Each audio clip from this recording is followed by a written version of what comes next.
Hi, welcome back to Tuesdays with Kindness. I'm Dr. Stefanie Christian. Do you have a cupboard full of skincare products that don't work and so you don't use them? Are you confused by claims on skincare products such as dermatologist tested? Since they don't work, what does that actually mean? Well, if so, you're not alone. The purpose of today's talk is consumer education. I'm going to start with medical grade skincare products and how they differ from over-the-counter products. You may have worked very hard to do your due diligence to learn the most you can about skincare products and buy ones that you have studied. But skincare companies spend millions of dollars on marketing. So if you have heard that a study has found that a particular ingredient benefits the skin, and I hope it's a really good study, over-the-counter products often cannot and certainly do not have that particular concentration of that ingredient.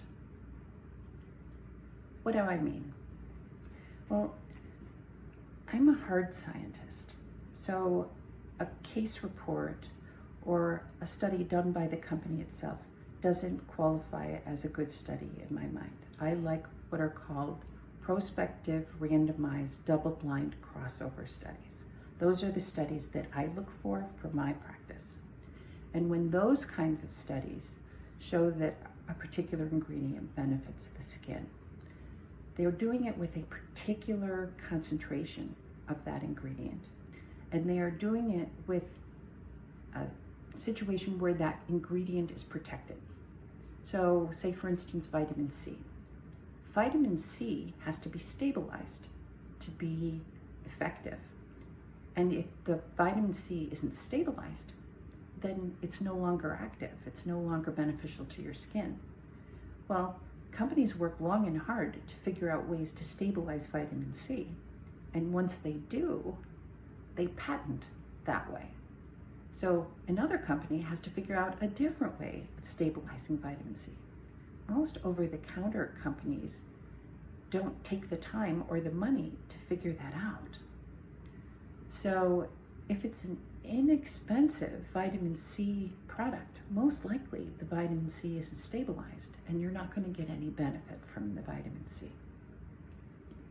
So what other ingredients might you have heard are going to be beneficial to your skin? A retinoid or hydroquinone. In order for an over-the-counter company to say that it has those ingredients in it, they have to meet a certain minimal level to even list it in the ingredients. So they may have that very minimal level, but that's not the concentration at which the studies were done. So then what else do they have in there? Well, they'll have a bunch of filler and they'll have fragrance. The company will work very hard on texture, which is called glide in the industry, so that it feels really good. But that's when now marketing will kick in.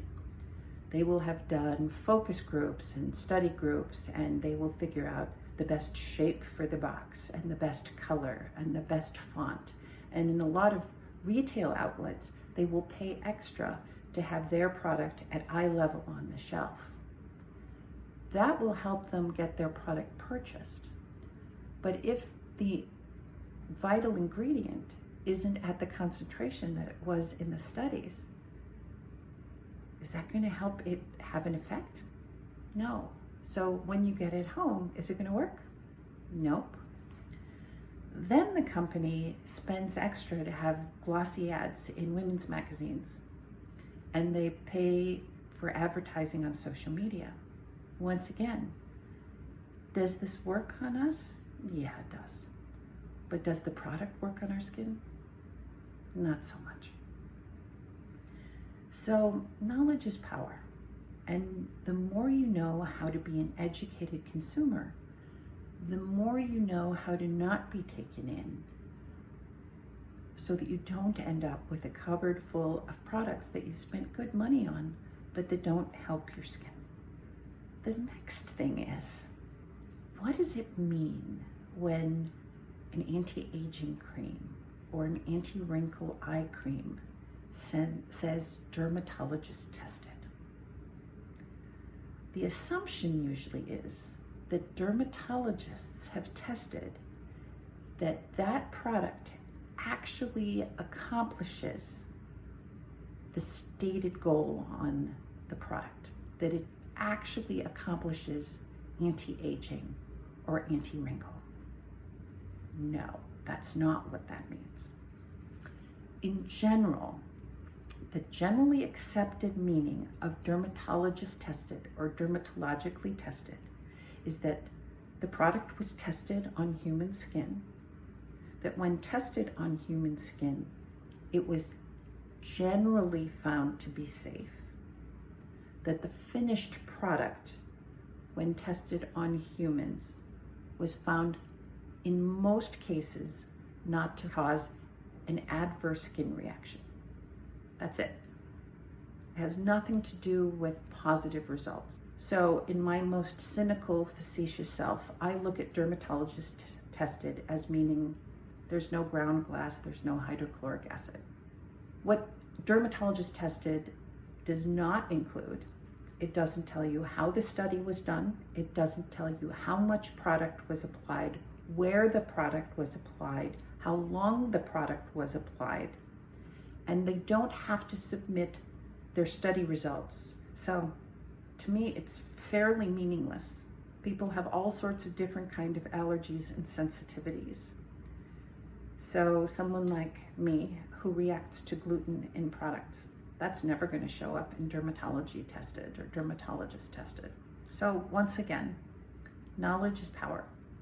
Now when you look at products and you see dermatologist tested, you will be far more educated in knowing that that does not mean that it's whatever it's labeled to be, anti-aging or anti-wrinkle, that it simply means that they tested on human skin and that most people did not have a skin reaction.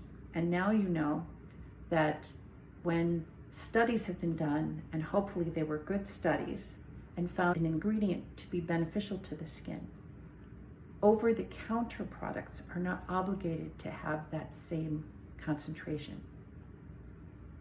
So I hope this was helpful. If there are any questions or comments, please add them below in the comments section, and I always answer.